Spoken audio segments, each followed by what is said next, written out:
We're on the 13th floor of City Hall, where just a few moments ago, City Council President Brenda Jones says this is a distraction, but it is still business as usual for the Detroit City Council. They are interviewing candidates for various positions where they will be making appointments. But check it out. It was earlier this week that Council President Pro Tem George Cushingberry was stopped by police for failure to signal a turn. He was leaving a bar called the Penthouse Lounge. Now, this is not the strip bar on 8 Mile, and he insists that this is not a strip joint. After the stop, police reported that they smelled marijuana in the car. Cushingberry says that's a friend of his, Richard Clement, who has a medical marijuana card. There's no evidence that the marijuana was being smoked when they were stopped.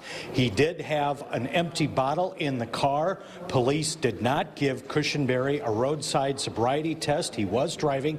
The two officers called a supervisor who let Cushingberry go only with that ticket for the failure to turn. Cushingberry claimed that this was racial profiling, but police tell me today the two officers who did the stop are African American and Middle Eastern, and the supervisor is black. Cushingberry talked last night denying that this was drinking and driving. Council President says it's business as usual until she hears from the police chief.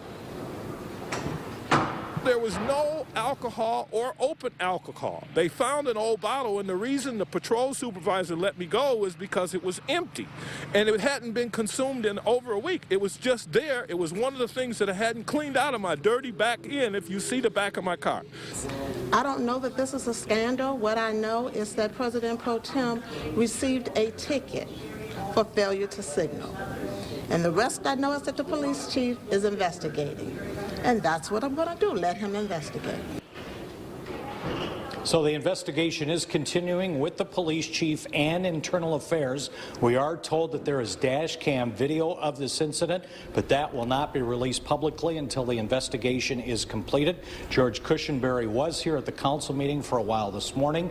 Then he left. He made his comments last night. He's also awaiting the results of the police internal affairs investigation. Joanne, Glenda? Jim, how long do we think these investigations will take into all of this?